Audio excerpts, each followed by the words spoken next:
Good evening, everyone. More than a week after the school massacre in Uvalde, Texas, the community and the nation continue to grieve. And just tonight, we've learned of another shooting in Tulsa, Oklahoma, at a hospital.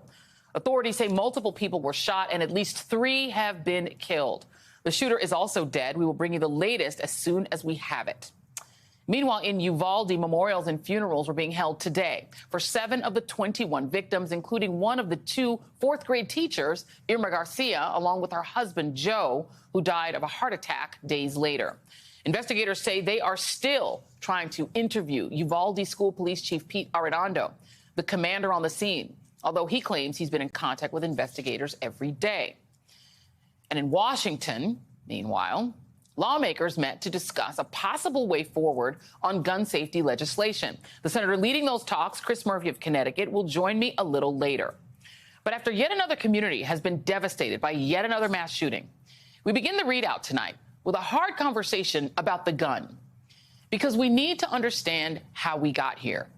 And we cannot avoid talking about the AR-15 and the industry that gives murderers the tools to succeed in devastating fashion.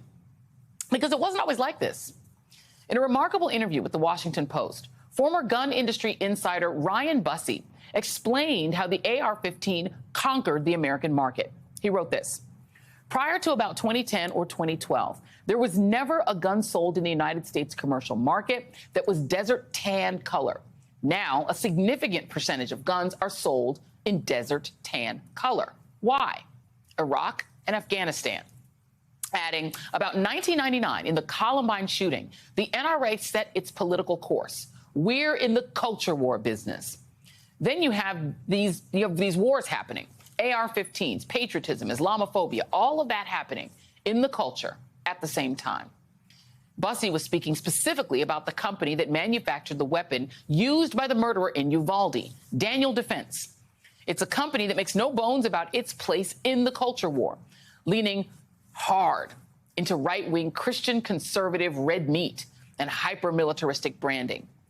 Just days before its AR-15 was used in Uvalde, the company tweeted a photo of a young boy holding an assault rifle with a Bible proverb: train up a child in the way he should go, and when he is old, he will not depart from it. It's Easter advertisement, an assault rifle with a Bible and a cross and the caption, "He is risen." Now, if you're not churchy, that refers to Jesus, the peace-loving Jewish guy who was put to death by the Romans. And during Christmas last year, Santa Claus was depicted wearing a military helmet and smoking a cigar, enjoying his AR-15 style rifle. Imagine him coming down your chimney. Their video ads are similarly militaristic, featuring kids and adults using their weapons in what look like war games. It's an extreme way of capitalizing on a wholly manufactured sense of apocalyptic fear, deliberately created by people who have a financial and political motive to keep a certain segment of the population, namely white working-class Christians, in a constant state of panic. The gun industry, aided by the right-wing media ecosphere, creates this hyper-anxiety. Elites want to take your guns, while immigrants are being brought in to replace you. Teachers are indoctrinating your children and turning them gay and against your ancestry. It's just constant baiting, building up this sense of apocalypse and giving the AR-15 mythical status as the weapon of choice to fight back. Onward, Christian soldiers. As Busse notes, the idea of civil war/race war with heavily armed citizen patriots as your warriors is hardly under the surface anymore. I won't go so far as to say they actually want people to die in a race war.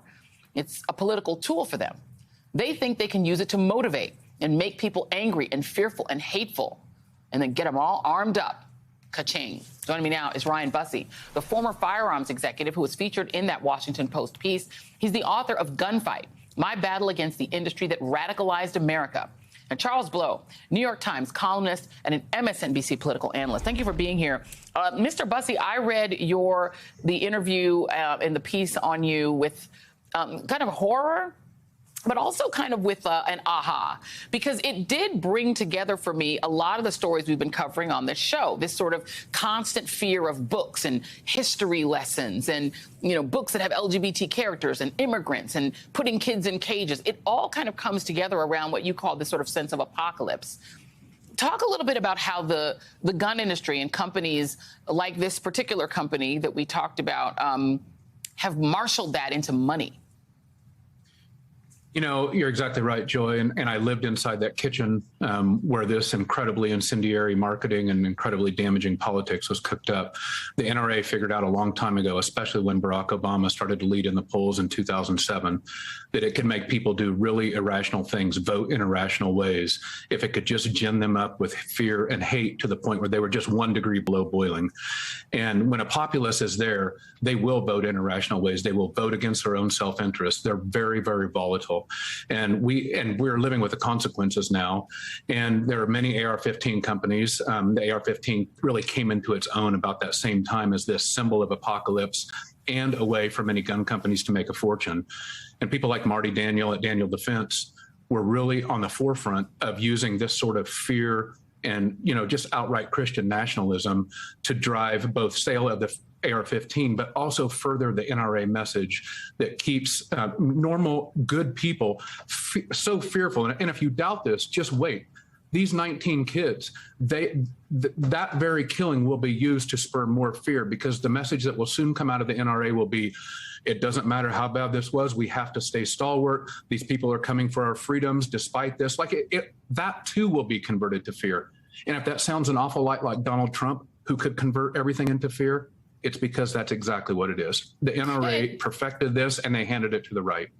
And just to stay with you for just a moment, inside of the back rooms at the NRA or in companies like Daniel Defense, in the C-suites, do they understand that they are creating a dangerous, toxic brew here and not care?